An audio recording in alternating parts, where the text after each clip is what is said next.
Welcome back to another episode of Red Hill Racing Podcast. I'm Ben Knight, joined once again by my co-host, Mr. 40 Time, going for more. What's going to be the count at the end of the year? Bold prediction on the spot. Got him. I'm going to give myself one this year. One? Yeah, I just think that's all I'm going to get. It's one. That's what I predict. Mr. 40 Time going on 41. Here we are. Yeah. We're back. We're here for your listening pleasure. Not safe for work. Not safe for work. That's right. Nailed it. Early on. And yeah, we're here just for your listening pleasure. We literally talked about skipping this week, and we might skip next week. We'll see. But I told Dustin, I was like, there's a few, I would call them hot topics. I kind of wanted to. Basically, Ben's fired up. Yeah, I did. I got fired up on some stupid shit that I seen on the internet. Yeah, I was not fired up. I'm like, fuck them, but whatever. We'll go after it. We'll tell them. We'll tell them how it is. You know why? Because this is our show. Talk about what we want. Yep. All right. Shout out to y'all, the listeners, and to the listeners that are Patron drinkers, Patreon subscribers, Red Hill Racing Podcast.com subscribers. Subscribe for $5. We love y'all. We will do quantity 5. We will give away an MTC $50 gift certificate from our buddy Eric at MTC. But shout out to our sponsors. We'll go ahead and shout out MTC. We already have. Appreciate your support. We got Worldwide Bearings, MPS Racing, Penske Racing Shocks, Platinum General Services. Shout out to my boy Ralphie. Talked with him yesterday. Schnitz Racing, Kevin at Manchester Mines, Montgomery Motorsports, Dustin's Hard Times Parts and Service, my own Night Marketing Group, Val at Energy Coil, our little, what would you call this? Our love child, University of Wynn.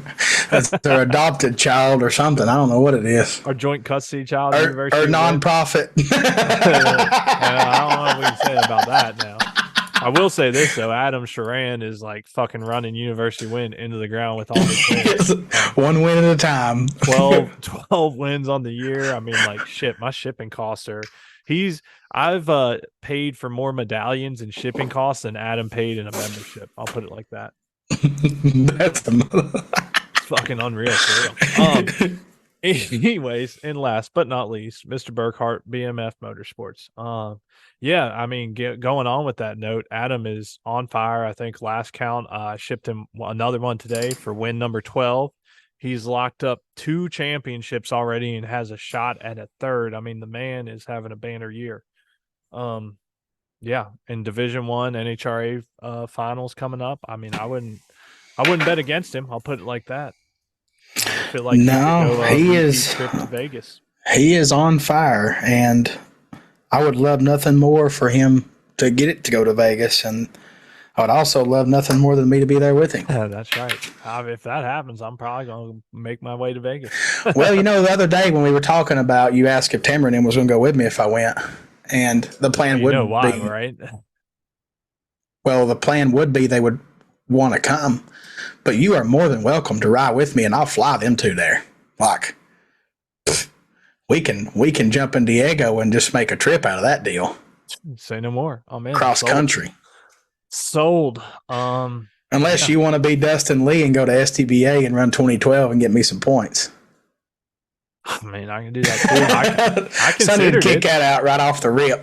I considered going to it because I've actually made it to the season opener STBA the last 2 years, and just schedule wise really couldn't make it to anymore, or they were far and blah blah blah. You come last year, didn't you, to the last one? No, but I was looking at I told you the other week, I was like, man, I think I make that last STBA. I really didn't plan to race after next weekend. You did come to one of the last ones though, right? Maybe the year before?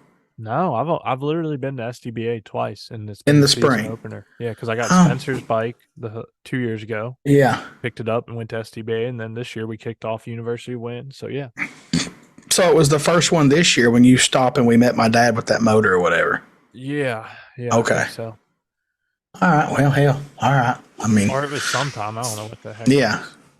For some reason, I felt like that was like the fall, but I had a conversation with someone today that the spring and the fall is my favorite time of year, but they don't last very long.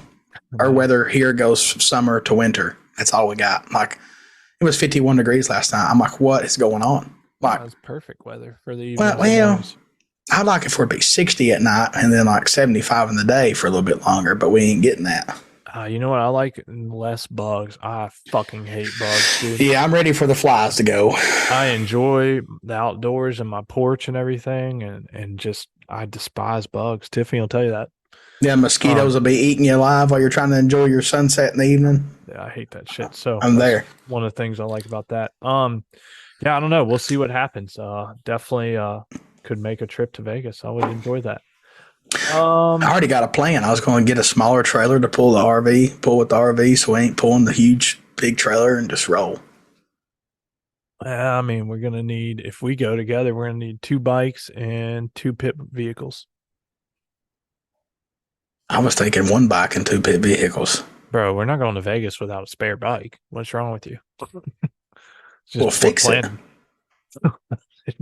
I'll race my damn scooter. Just bring 2 bikes.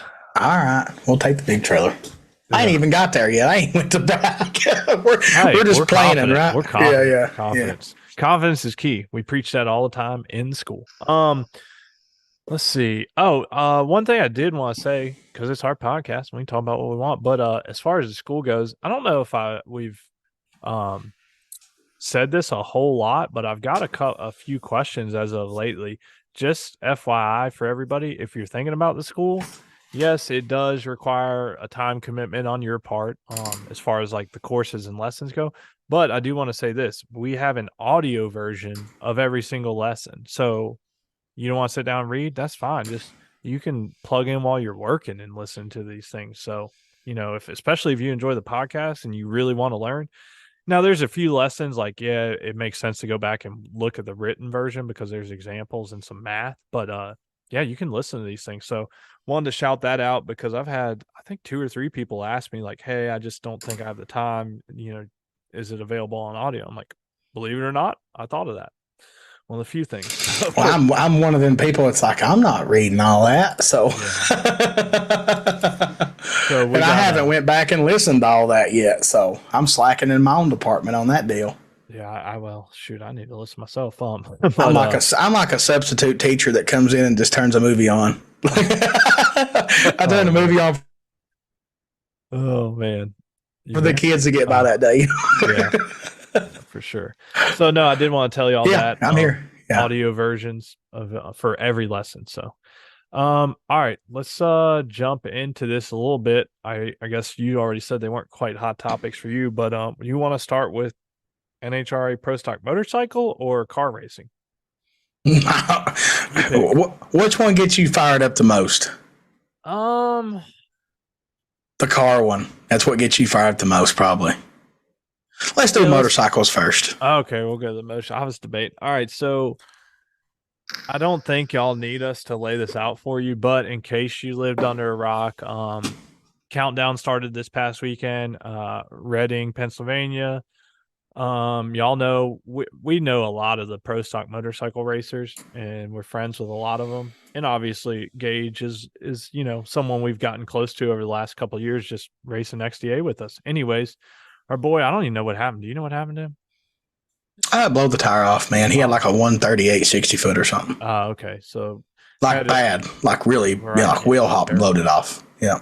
So had that happen to him. I don't even, what round was that? Second round. Yes, sir.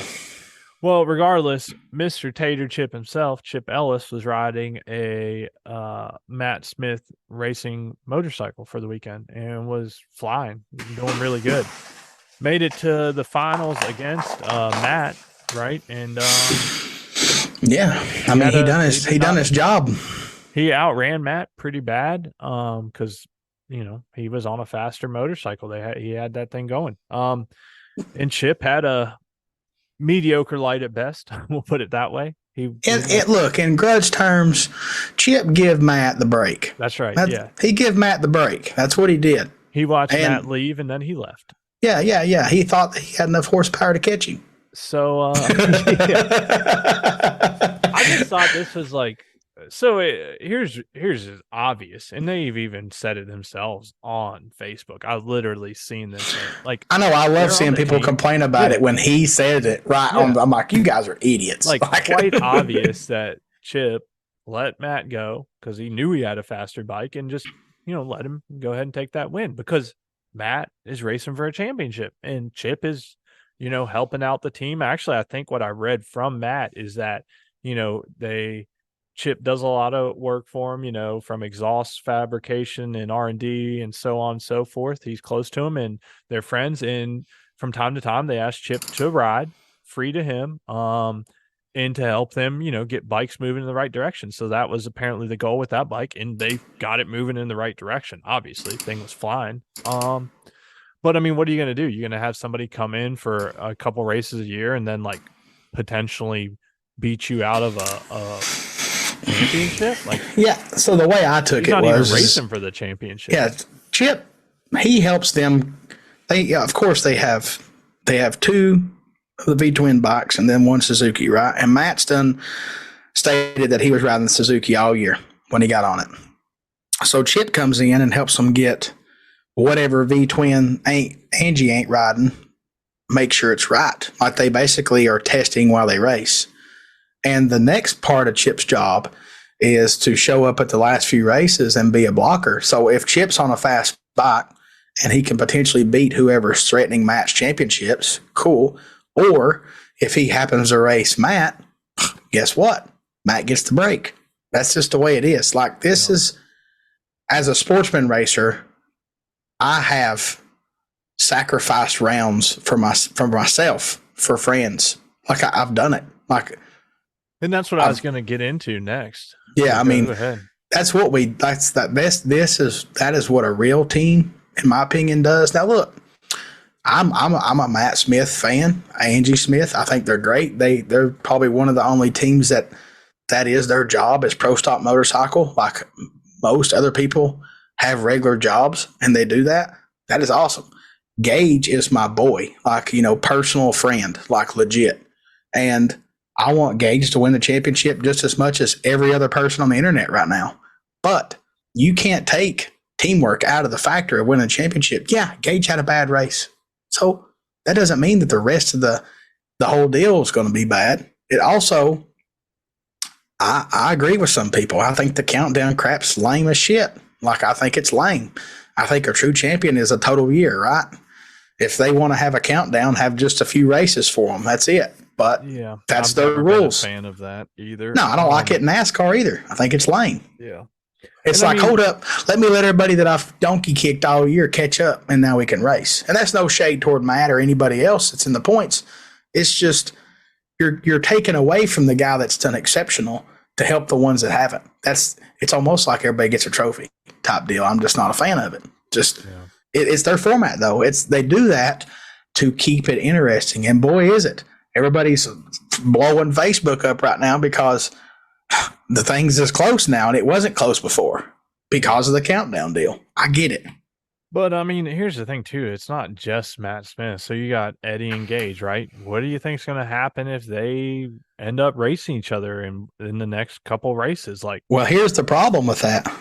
Eddie has a legitimate shot. Well, no, yeah, that's what I was going to say. I'm looking at that's a tough call, bro. That's a tough call. A couple races, if one of them is farther ahead, they're going to sacrifice. It just is what it is. That's the point of having a team. And then, there's, I guess the downside to this is that not everybody can do that, right? So, if you got, let's say, Ryan Oler, like, okay, well, if he doesn't have a teammate, he doesn't have that, possibility. Same with Kelly Klontz. Like, so there's certain things that you don't, and really the only downside I see to any of this, is for the fans that are watching and, or on TV that like maybe don't understand and they're more casual, but hey, guys, girls, this happens. This is part of it. And I'll talk a little bit about, as Dustin said, I feel like people probably have a problem with this, honestly, that have the biggest problem. And I hate to say it, but I'm going to anyways. If you have a big problem with this, you probably haven't fucking won a lot.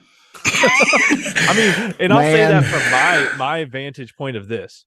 10 years ago, if you asked me if I'd throw a round, I'd have looked at you and probably punched you in the face. Like, no, that's like not a thing. Like, why would I do that? Like, I'm that competitive. Well, remember one time I let Tamara win at Bristol and you was like, I would have never done that? Yeah, and I've changed since then. I Yeah, believe I that know. But like 100%. back then, it was like, hell, me and my old lady was in the finals together. Like it didn't matter. You know what I mean? For But me.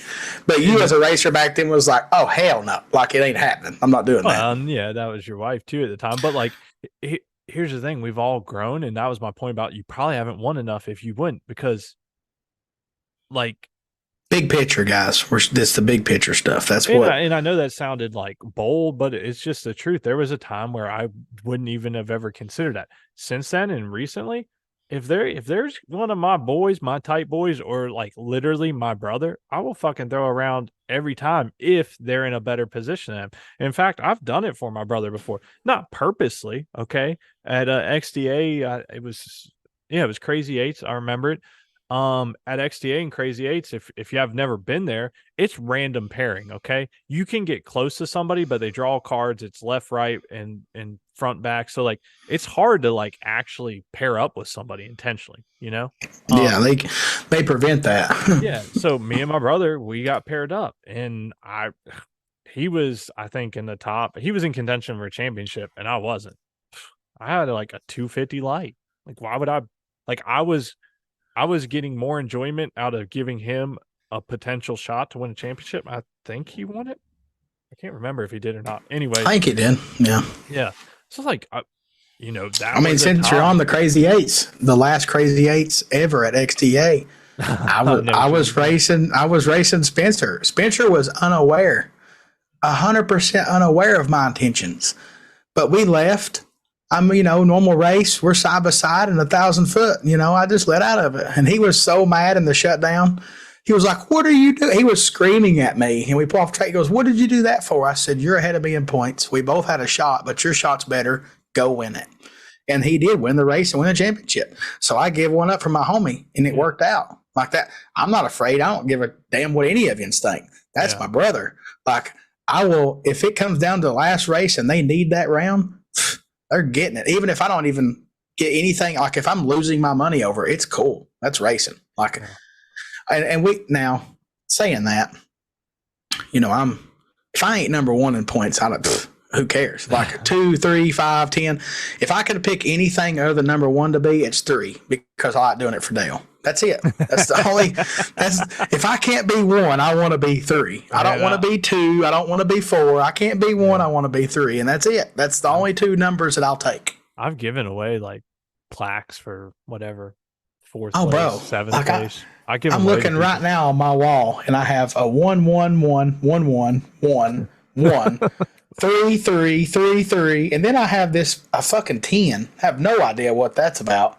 A 8, a 6. It's like there's a 2 there. Give 2 shits less. I'd rather have the 3s. Like, I mean, I don't know. Like if I, even Boo Brown said one time he gave Rico like the top 10 plaques they give you or whatever. Rico's like, I don't want that shit. Like, if you ain't got a big tree, brother, bounce it. I don't want it. Shoot, bounce it. Yeah. But and I'll give y'all another example. This was many years ago, back when I was not in the mind frame of this. I was running Marion's FBR Shop 560 bike. And basically, it was me and Mike Ostrowski show all year. I mean, that was another one of these. This story is a non-intentional deal, right? So, but people took it as intentional, and I wouldn't change a thing, and I'll just go through it. But this was back in the time, like I guess you would say starting to get good. I was winning some races, but like just ultra competitive. We're at Rockingham for the final My Rock race of the year. That was the finals, right? Yeah, no, it was. Yeah. I wasn't there. I think that was the year Harper was being born. It was like 2014. Yeah, you weren't there actually. Yeah. But like I said, me and Ostrowski, I mean, we had. The reason your brother was even in the class was to help get the bike count to 16 for Banff points.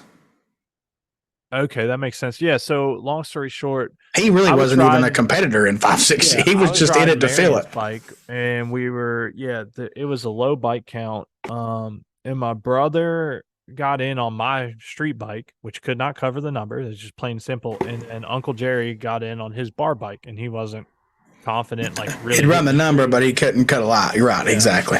And Dustin's right. We were trying to get it for Jack. That had to have been the first year of Banff. Then it was 14. It was 14, and I wasn't there. And that was when Harper was born. Yep. Okay, so that all makes sense. So we were trying to get the bike count to 16s to have back then you had to have 16 bikes for Banff points to get Banff points. Anyways, so it was like double. So we, Steven and Jerry got in there. Meanwhile, me and Ostrowski were racing. Who made that lame rule?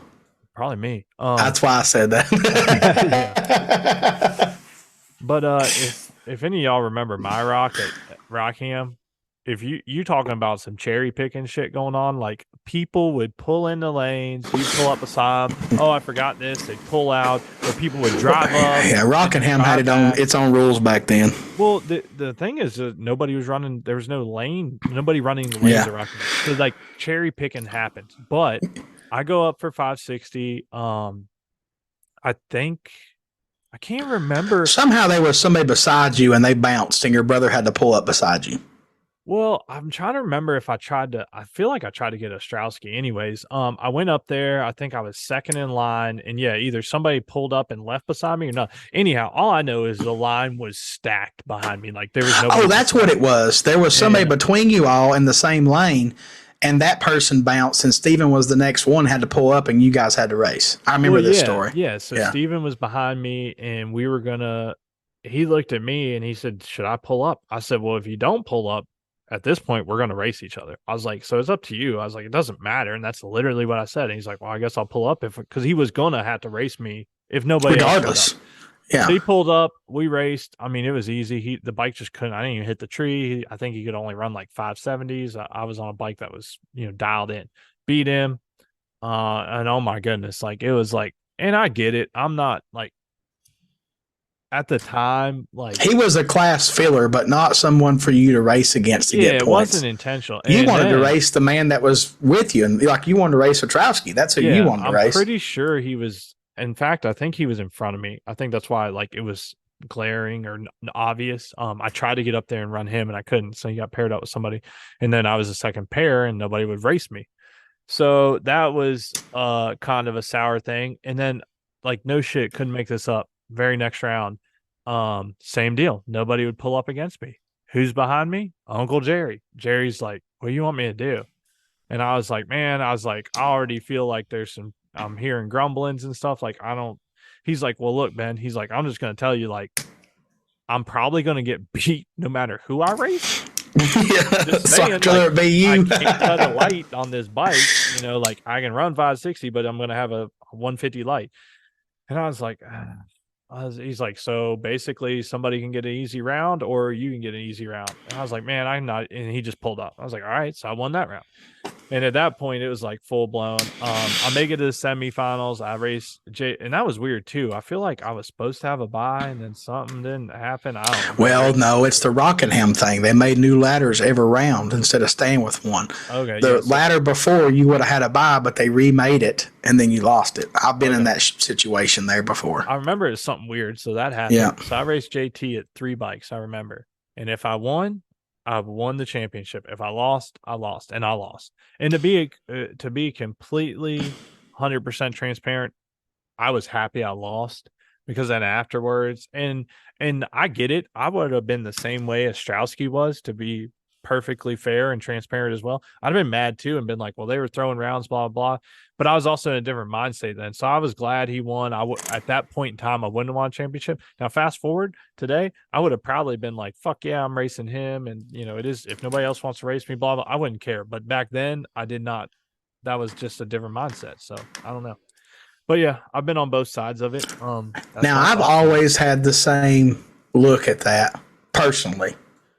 Like, I've had people before be like, oh, you're racing for points. I'm like, don't matter. Race me like you race me any other. I don't know. I've had that conversation at Rockingham. Yeah, you've I can't remember our story of that, but I do. You've oh yeah, I remember it now. Top Sportsman. You said you looked at me and was like, you're racing for a championship. What do you want me to do? I said, you race me like you race me any other time, and you fuck me up. And that's what that was the deal. Like I've had the same view. What'd you tell me after that? I can't remember. You said, now don't fuck this up. Oh yeah, I said you need to win because I needed the people that was still in to lose so I could still secure the championship. Yeah, and I did do my part there. Yeah, you did, and I still got it done. But I've always Yeah, you did, and I've always had the same answer. Like I've never really sit back and go, well, personally, I don't care to give them, but I don't want to take them. I don't know why. It's just the way I am. I don't, and I mean, Florida knows how many people complain about me and think I'm this and that, but this is the truth. Like I've never really can remember someone saying I'm going to give you this, and they say, "Oh yeah, please," because that's just not my style. Like it ain't. Well, I don't know. I agree. Like one time I raced you in 560, not like within the past year or two, and you looked at me and was like, I did such and such this way. I'm like, nah. I was like, I'm gonna fuck you up regardless. Remember I told you that because you're not that good in 560. Yeah. I was like, but I made sure I didn't have a wild hair up my ass and like go 00 and then. Yeah. But I mean, you did tell me that, and here's the thing. You and I actually are the same in the fact that like we're not gonna be like, yeah, please throw this round. So we're like, no, we can do it. But that top sportsman circumstance was also like in a transition time where like it was really hard for me, but I did want to ask you that, but also kind of didn't want to throw it. It was like, but now like here's why I look at like so I look at said, though, like it wasn't even a thing. Like I just did it. You know what I mean? And now that I'm getting older, well, I've always looked at it the same way, but you're getting your life transitions to this now. But yeah. I look at it as, okay, I have this friend that is wanting to just give me this race, but my friend has also spent money to get here, and they're spent money to enter, and they're giving up their shots to winning this money because of me. No, you raced me. If you beat me, great. If you don't beat me, even better. Like it is what it. I don't want that on my shoulders. I guess I stress about things that enough already. I don't need that on my shoulders either. Like I'm the type of guy that if I charge someone $10 for shipping and it's $8, I'll message them and hit them back with $2. Like I'm just that guy. Like I don't like that. I like being straight up. And asking somebody too is like probably the wrong way to do it. Whereas now, like I just do it. I'll tell people. I've heard stories of guy going, I really need this round. I'm like, bro, I'd never say that. Like, yeah, I have heard. I would never look at someone and say I really like I wouldn't even want to put the person that I'm racing in that situation where they're going to change their racing for me. Yeah. To be honest, if you say I really need this round, you sound weak, in my opinion. Like if you look at someone you're racing and say, I really need to win this round for points. Well, you sound weak as shit right now. That's what I think. But I just go race. I've also believed this in life in general. Man, the good Lord's going to bless me with whatever he's got planned out. If it's meant for me to win something, I'm going to win it whether you give it or not. So yeah. I just send it. Like, I just do stuff now. I tell people like, hey, don't go red. And they're like, what? Nah, I fucking hammer down and cut a terrible yeah. Yeah. I go red. I'm going to try that method. Don't go red and then just destroy the tree and beat them.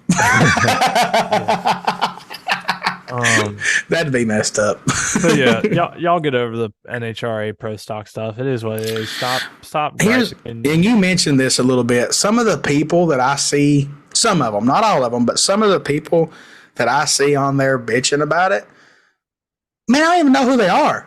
And if I don't know who you are, that's a problem. Like I pretty much know or heard of everyone that races. Well, you also touched on a good point with Matt and Angie. Like that is their full-time job. That is their job. So winning that championship could lead to some money that they get from sponsors that leads to paying their damn bills. You know what I mean? That leads to having a class, like a job, right? Like it's not like there's 50 pro stock motorcycles waiting to get into NHRA, y'all. Like that. You know, there needs to be bikes coming in that are committed to every race. I'm going to explain something to some of the listeners right here that probably some of y'all might not realize this. Have you seen the checks that they pay to win NHRA Pro Stock Motorcycle? They're terrible. It's not about the check you win. These racers are out there pleasing sponsors. So if a sponsor tells you need to be top 3 in points this year, or we're going to cut out next year, you do whatever you got to do to make that happen. If a sponsor tells you got to be the champion to keep this deal locked in, or you get a bonus for next year or whatever, you got to do what you got to do to make that. Yes, it leads back, especially for a team that their job is pro stock motorcycle. It ain't like they go to work Monday through Friday and take off to go racing.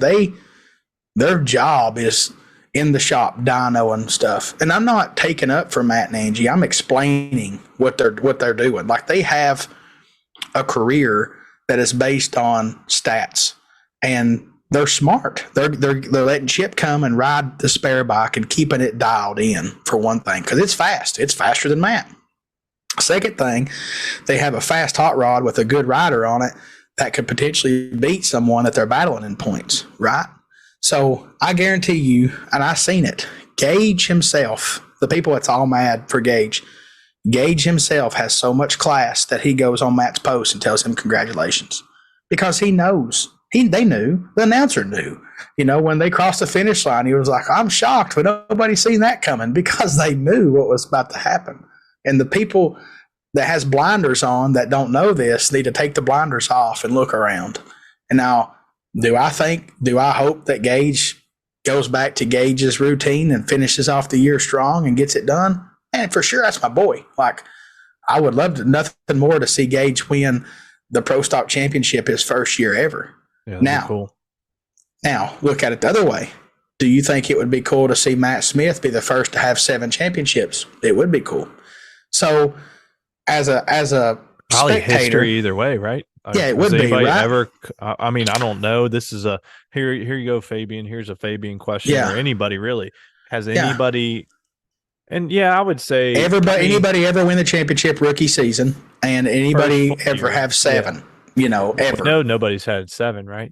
That's. I mean, I don't. Is that cars or anything, or I don't know what that is. No, I'm just saying like Pro Stock motorcycle. Yeah, I feel like John Force has probably got like 30 or something. Yeah, so one part's definitely history. But has a rookie ever come in and like Gage only ran a couple races last year, so I think he was just filling it out. So this is his rookie season, and he's potentially have a shot at the championship. I don't think Pro Stock Motorcycle's ever seen that, and I think that would be super duper cool, especially to see my friend do it. But I mean, I'm not Matt Smith. I'm not an MSR hater. Like I respect the shit out of what they do. Like, I think it's so cool to literally drag race for a living. You know what I mean? Like, that is the ultimate. And I think his dad has been the same way too. Pretty much most of his career, he drag races for a living, and that's like a bloodline thing for them. And it's so cool that he's carrying it on, and maybe one day that somebody else will carry it on to their team or whatever. So I'm not. It's also a lot of work, like to maintain that, maintain sponsorships and stuff like that. People, and we're going to have this topic on here at one point about sponsorships. Some of y'all just think it's, can I have this, and you just get it. No, man. Like, I mean, NHRA is a big deal. They have to go to photo shoots and do this and do that all throughout the day. Plus, like, keep their bike right and get ready to race and worry about what tune-up to do, or if there's a change that needs to be made to be the fastest in the class. Like, they are running around doing media stuff. They might need them in the tower for an interview, and they got to run up there and do that. Then hopefully somebody at the trailer is doing to maybe maintaining the clutch or what. It's just a mess, right? So you got to give them respect, and you got to look at this stuff clearly from all angles. I will say this about sponsorship, just as a generalization for any listeners. Your racing is a hobby, and it's not dictated by you having a sponsorship. Like, you don't have to have sponsors to go racing because it's a hobby. Okay. Just put it out there. Like, I get messages through some of my clients that are in the industry. Like, hey, I just started racing, wanted to see if you want to sponsor me. Why the fuck would I want to sponsor you? You just started racing. Like haven't even raced. I literally just had one. So we can just make this a 3-item, 3-index show here. Well, I just want, since you've got this, you've got me sparked a little. Oh shit! I do see some people that race motorcycles that have a sponsor list, and I look and I go, what are these companies thinking? Like, well, yeah, I do that a lot. I see a company wasting a good sponsorship that they could put towards someone else and get more, return ROI. Right. They're going to get more ROI from it because the person that they could have sponsored would definitely benefit them way more. I mean, I can tell you right now, straight up, from me, there's not one company that sponsors me that regrets it, period. Because I give it all I got. I will sell their products, push their products, especially if it's easier for me because the product's good. It's not, I don't I don't use somebody something because they'll give it to me or help me out on it. I use somebody something because that's the product that I want. It's not like, oh, I'll just settle. That ain't how this, like, some people will take what they can get. I'm not that person. And I do think that people are so confused over how this works.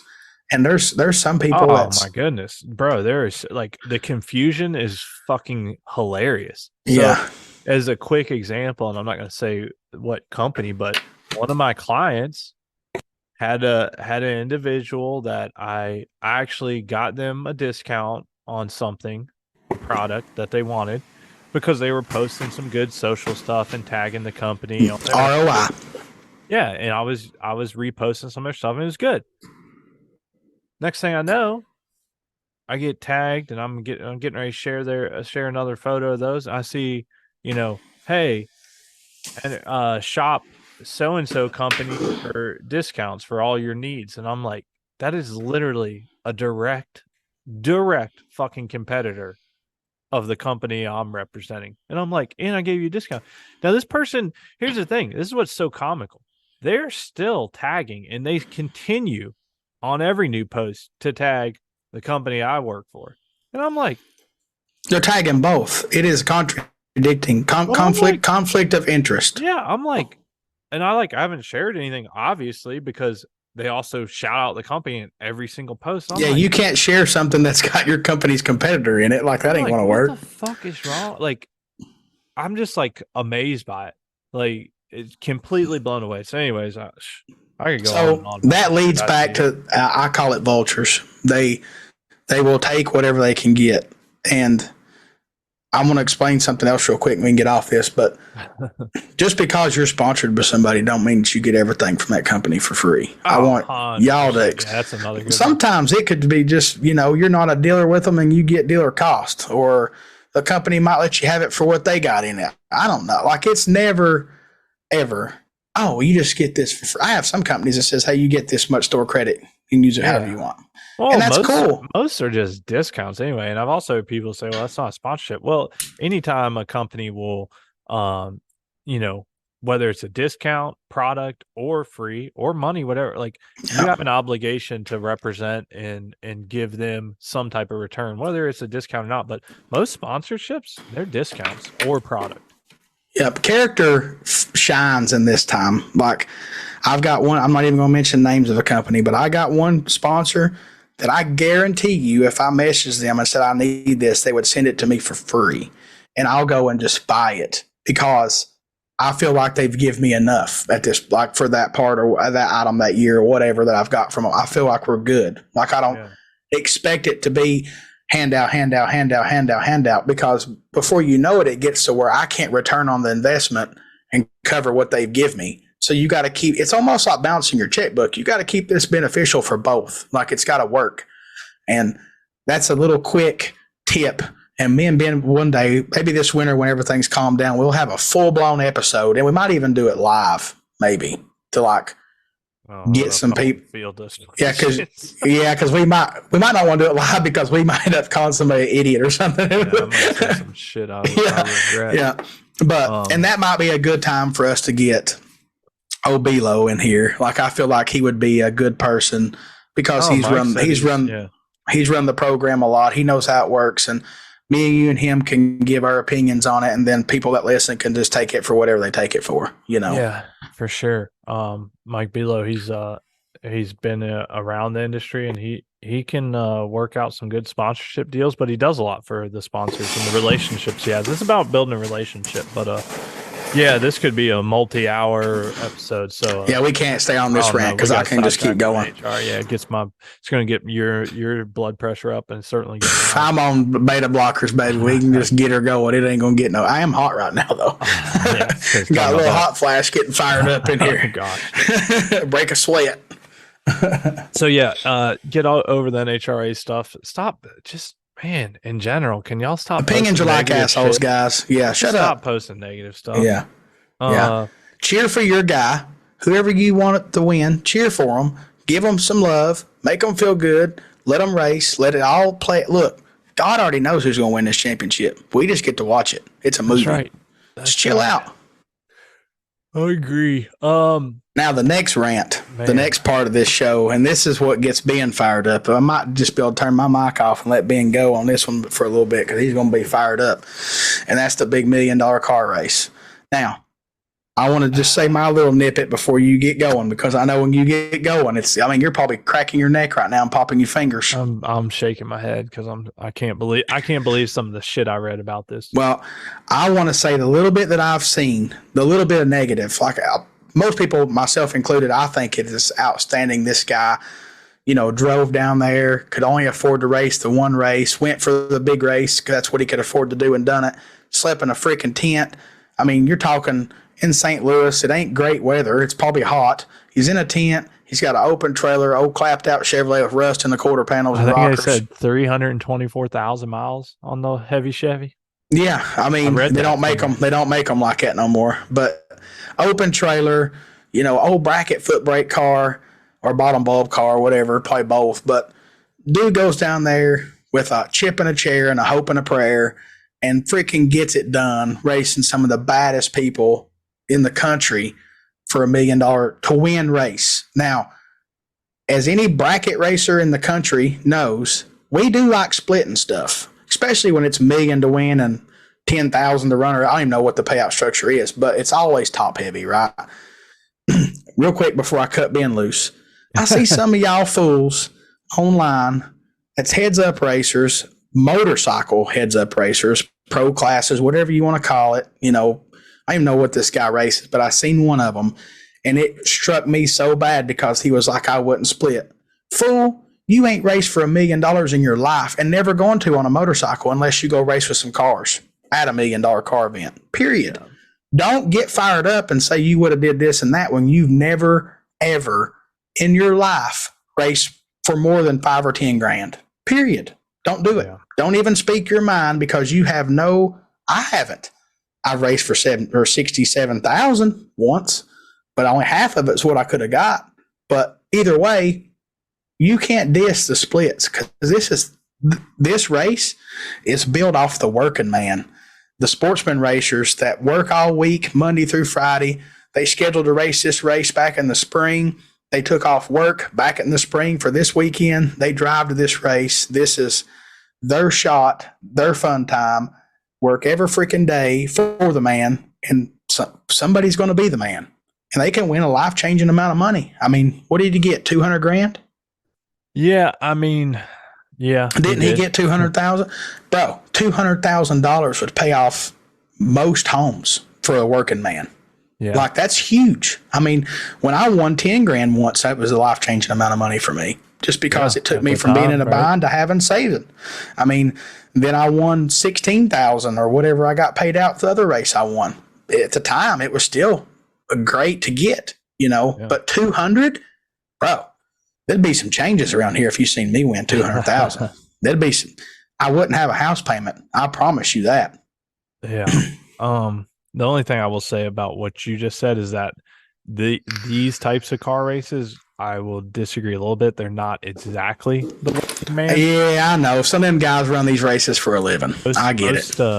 I would say most of these people have a lot of disposable money. That's what was. But so saying cool that the guy won. That's why it's so cool because the guy that won it was the working man. Now let's say, I don't know, 40% of the racers there were the working man that actually slid into that event.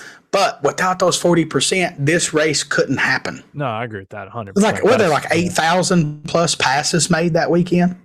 I have no clue. I seen a post that was like 8,200 and some change of passes down the racetrack, like between all the cars. Sure, because I did see that like one of the it was either Wednesday or I think it was Thursday, whatever. One of the warm up days, they had 720 some entries. So for round one. Yeah. So we'll touch on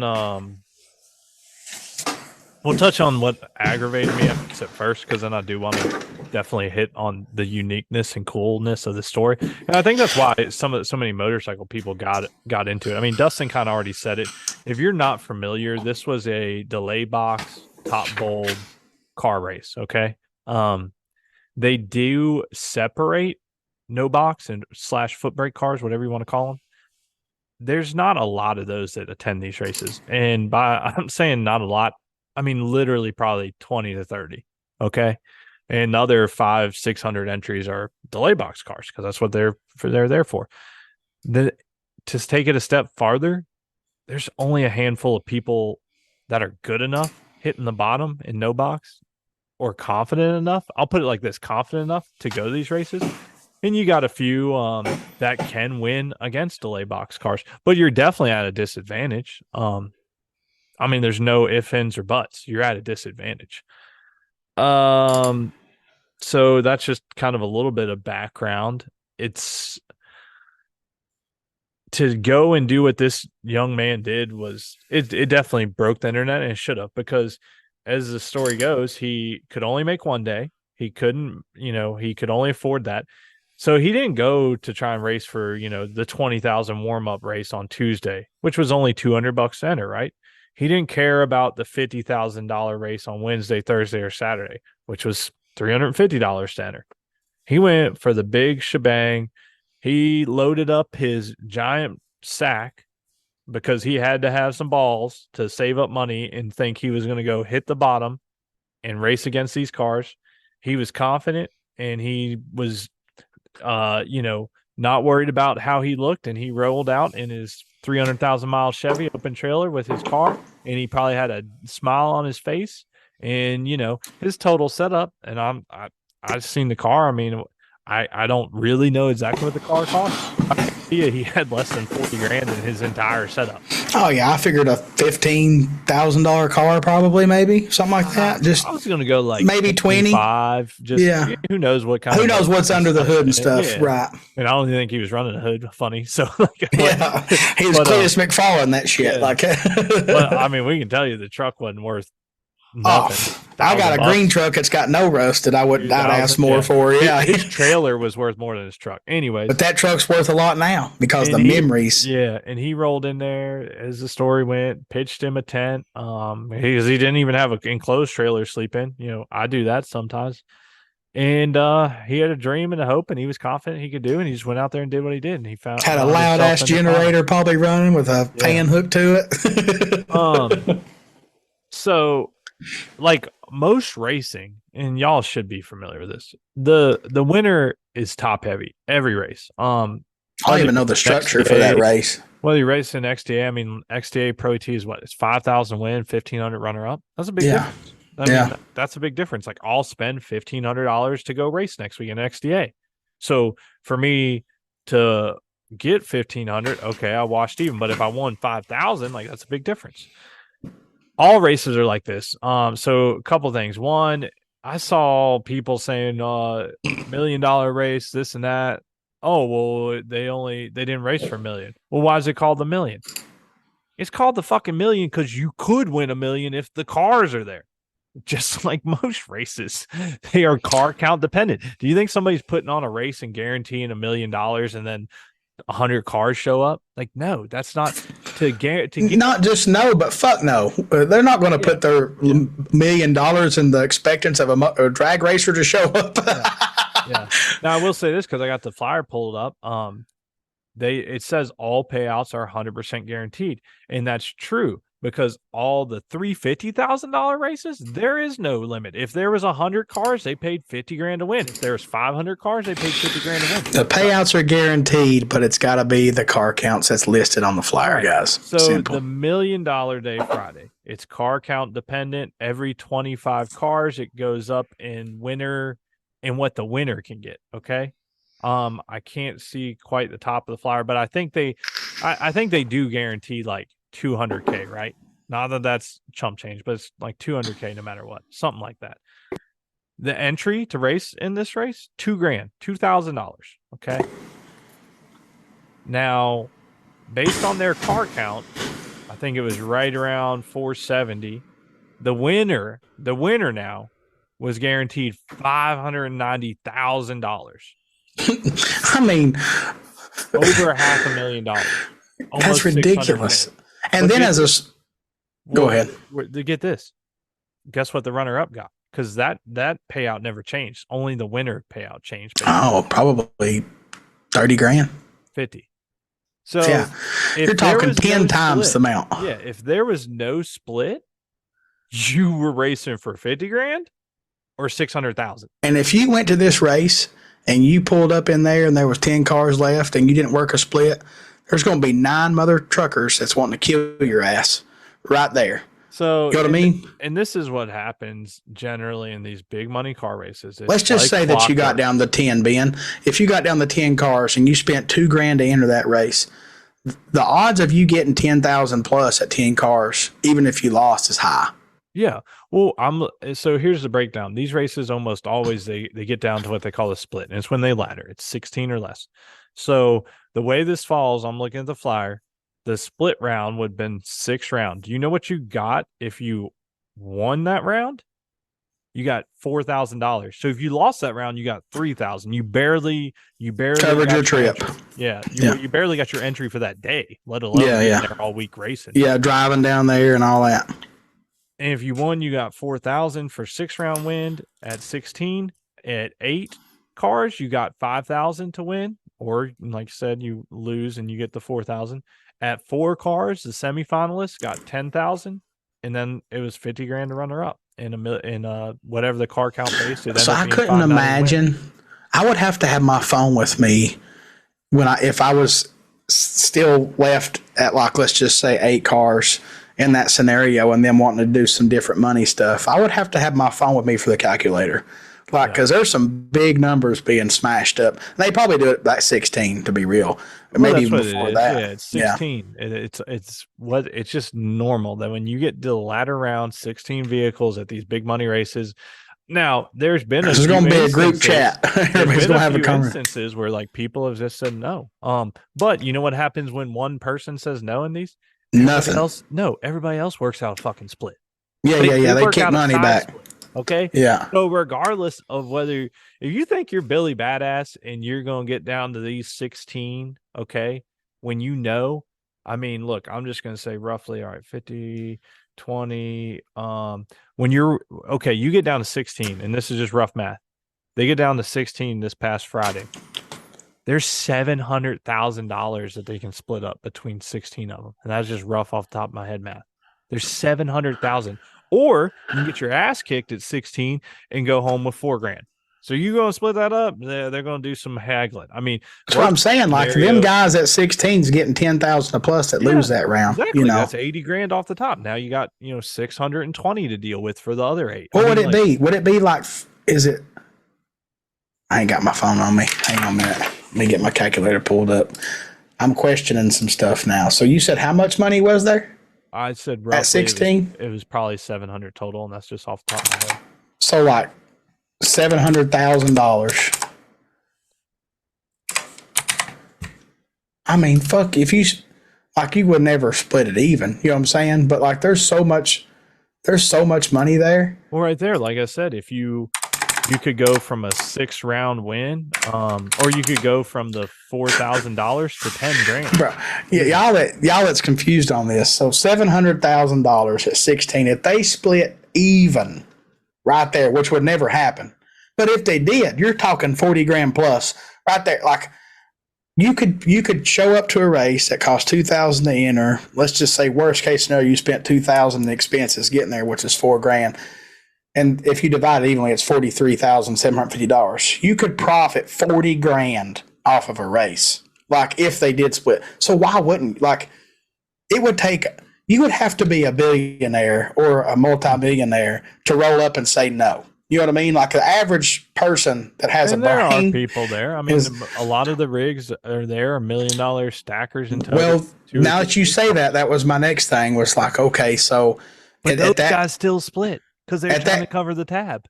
Right. Well, at that car count, you said it was 500 and something thousand to win. 590 to win. Right. So they're still 110,000 from the bottom side up to the winner, like not the winner money. So that one guy that says no and he goes on to win, well, the other 15 guys has got to split up 110,000 basically because he's taken the other 590 or whatever it is. So. I mean, yeah, kudos to him if he has the balls to do that, which probably has never happened ever because smart man, you always bet on guaranteed money. You don't bet on hopes and prayers. Like, it just don't work. Too many things in drag racing can go wrong and cost you $500,000 basically. Like, I just was like, could not believe the people saying, "Oh, why do you split or they?" Plus, here's the thing: the guy that won, like every round that he made it. Oh man, I'll put it like this: he was a bad he ran in no box. Okay, Yeah. like I said, they were separated, but there couldn't have been a lot of no box cars. He probably ran the first 4 to 5 rounds in no box, 3 to 5 rounds, I'd say. Well, probably 4 or 5. Then he drops over into there. Well, he's still got to win another 4 rounds and he's racing against these guys that could be, 8 total and lose. Like 003 on the tree, dead 5, and they get their ass kicked because somebody's perfect and dead 3. So like, but I think he was what, 7 total in the semis or something like that. 4 total in the semis. Yeah, I mean, he was 4,000ths of a second, guys, from being perfect in the semifinals of a race that round probably give him another $100,000. You know what I mean? Oh, easily. Or 50 or whatever, The point is that especially this particular individual, like every round he went farther, the odds were more stacked against him. Like, oh yeah, it is incredibly the fact that this guy did it no box, hit. I wouldn't have bet on him if I was watching the race and was aware of the situation. I would not have bet on him. Now he might have made me a believer by round 7 or 8. You know what I'm saying? I'd be like, all right, this guy's it's his that day. You know what I mean? Like, but could you imagine? I mean, let's just say the listeners feel like this. Could you imagine putting your car in the beams and knowing that if you won that round, that round could be a $50,000 round? Like, that it takes a really good seasoned racer to not let that bother them. I feel like that I'm a pretty calm guy under the helmet, and I feel like that would still be on my mind. Like, I feel like I could not think about that. Yeah, but he kept his composure and just fucking laid it out, man, the whole time.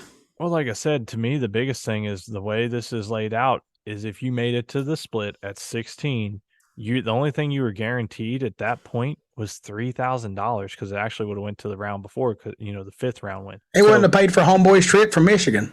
But like, that's my point, is that y'all are saying, "Oh, why do you split, or they shouldn't have split?" Like, why didn't he get $1 million? Because you're illiterate. You have no idea what's going on in the situation. You're uneducated. Like, here's your choice at 16. Let's say, well, we already kind of worked it out. You were based off the flyer getting $3,000 if you lost at 16, right? Well, they most definitely probably gave those losers of that round $10,000. So would you rather get 10 guaranteed or 3 guaranteed? You're probably going to choose 10. And if you can tell me and Dustin or face that you would have chose that 3 and just ran for it all, then I'd like to shake your hand. They never like, it's the logical, like, look, any of these racers, that even the guys that's got money to blow and they just go traveling and burning this money up because that's what they want to do, right? Like, they have a big business that's paying his living. He don't have to be home. He's go racing every weekend for these big money races. That's cool. That's all great. But those guys are still not dumb businessmen. Like, they're smart businessmen. That's why they're in the situation they're in. Exactly. So you look at, okay, I'm down to 16 in this, the million they call it, and I can get 10 stacks. Well, if I did happen to get my ass kicked, well, that 10,000 can take me and pay for some more of these races that I want to attend and go try it again. Or they could call it a year and go home. Who knows? Like, whatever they want to do is their business, perspective, but they're not dumb people. Yeah. And the people that sit at home on their couch eating Cheetos and saying, "Oh, I wouldn't have done this," you are the dumb person. That's why you're not there, because you're not spending the money or have the money to go. I'm not going to go enter a race for $2,000. I'm personally just not financially stable for that. Like, I can't do that. Ben's been begging me. I'm just like, that's a lot of money to gamble. I told him I'd gamble on him.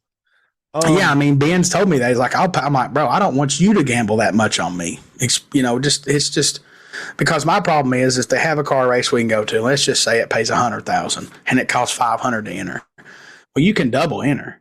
Well, I'm going to want to double enter because you're increasing your odds, right? So I would be spending $1,000. And then sometimes these races, a buyback costs $300 or something. Before you know it, you're $2 or $3,000 in money if you get your butt kicked first round or whatever. It's just overwhelming to me. A lot. Yeah. A lot. And Dustin knows this. Dustin is really good at getting guaranteed money. He likes to split, and he also knows that I do not like to split. That being said, you can bet your ass I'd been running to the front of that group of people saying, "What are we going to split?" If I was in that race, and There's only one person that I've ever seen at a bike race that has legit been up against a super top heavy payout and say no and back it up, and that is Mike Belo. And Mike Belo wasn't even riding a motorcycle. Richard was. We all come up to him. I think there was 4 of us, and the other guy said, "Hey, you want to do a split?" I literally pulled up on my bike, and they were having it out up there because Belo done told them no. I'm like, well, if he don't want to split, don't want to split. We're going to go racing for it. Well, they won. So he backed that shit up. But, most people do split because they want more money and it's guaranteed. I have. Well, in my honest opinion, that was a bold move for Mike Belo and not really a financially smart decision, but it paid off for him. You know what I mean? Like anything can happen, bro. He had in him and his rider, though. Yeah, but there's been times I go to a race and it's like, man, I'm on fire. I think I might win this, and I still would not do it. You know what I mean? Like it's just like, whoosh. Well, no, I mean you are really good about splitting, and you also know I do not like to split, so I don't ask people to split. But you can bet y'all. I split because I'm poor and I got to get that money to make a trip the next time. Y'all bet your ass I was at that million. I'd have been the first one in line to ask him about a split at 16. All right, well that was enough of that rant. I just saw, and like I said, they can't guarantee $1 million without it based on car count. That's just asking to run out of business. Okay, so the y'all that said it was like. It's so funny to see bike racers. It's so funny to see bike racers rant about something that like they go and race $600 classes. You know what I mean? Like the people that I've seen, the very few that I've seen complain, it's like you race this class that pays $600 to win, and you're complaining about what this guy wanted. He won $200,000. Like you could probably take every sportsman class in the whole year at every series and add it together, and it probably wouldn't be $200,000. Yeah, it's ridiculous. That's just I don't know. I mean, hell, to be honest, even some of the XDA classes are bike count contingent, and like not in a bad way. It's just like Vance and Hines. If they get over a certain amount of bikes, they get an extra bonus. $5,000 guaranteed at 460 every XDA. But if they get over 40. The winner gets another 500. If they get over 48, the winner gets $6,000 instead of 5,000. So like, there's incentives. Like you don't just throw up $1 million and hope and pray to whoever you're praying to that 1,000 cars show up. It's just how it is. I don't know.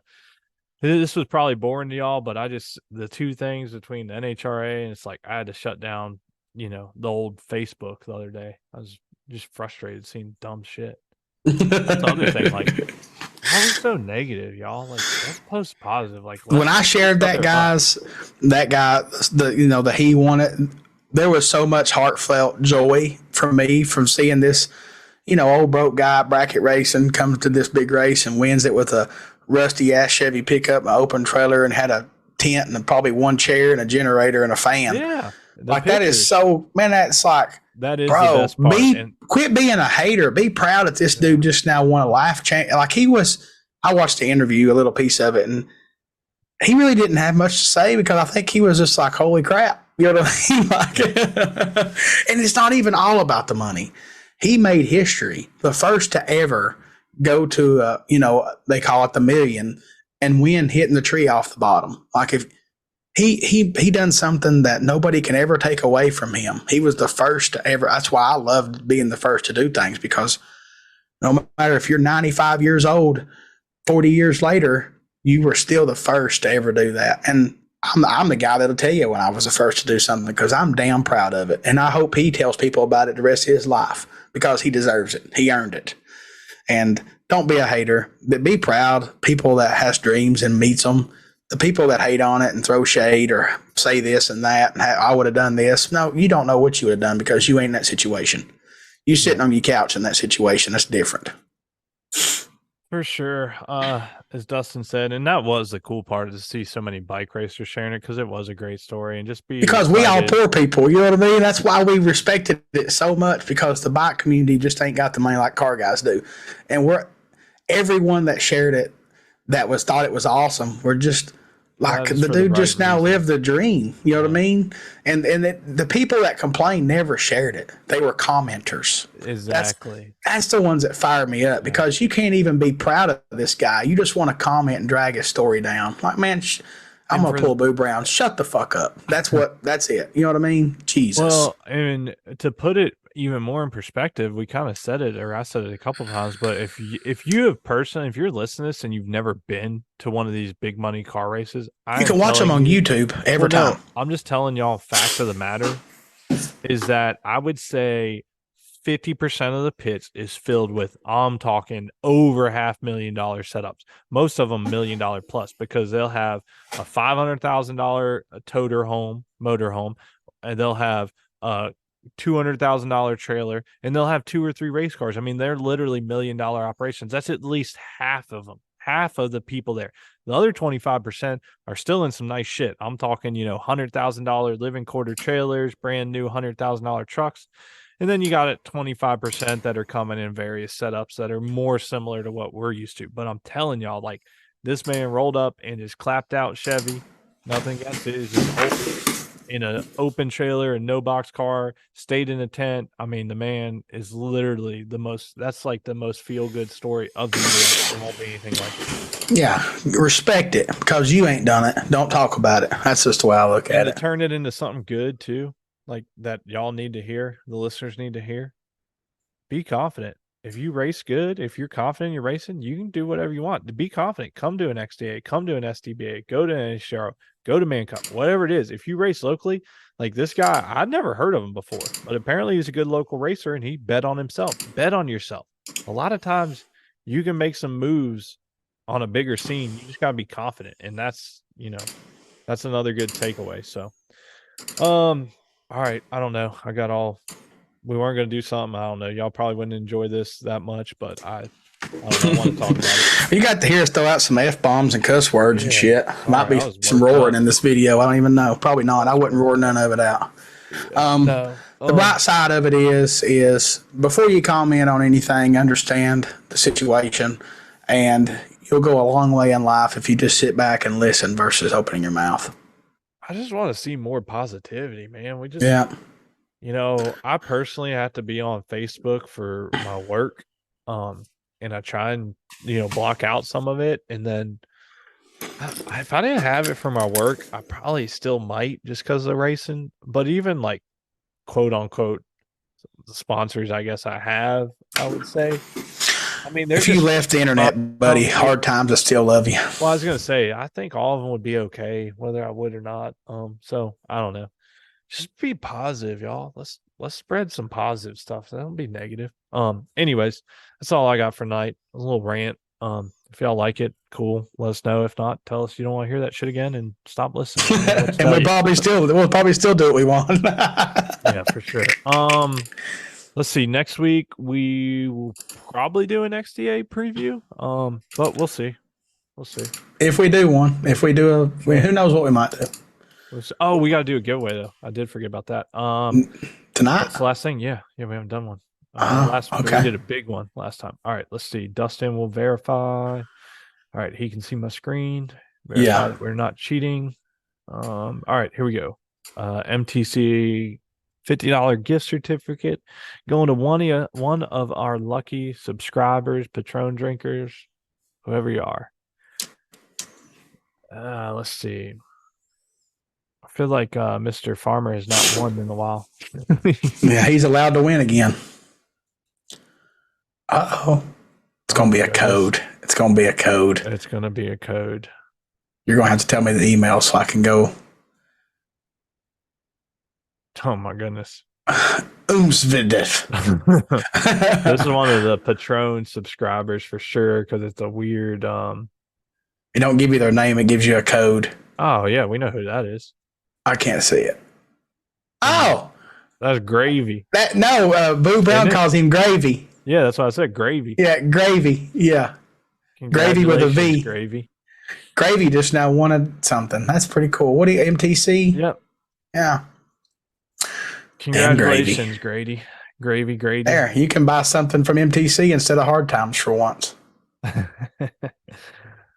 Speaking all of right. that, people listen to this. I do want to say that all the t-shirts and hoodies are 15% off, and the hoodies, I think the large and extra large might be gone already, and FAFO t-shirts was a big thing. Large and extra large have been gone in those. Just saying, it's Yeah, available. there you go. Our podcast will talk about what we want. Yeah. All right, cool. So you heard that. Get your shirts, hard time shirts, and congratulations to Grady for winning $50 gift certificate from MTC.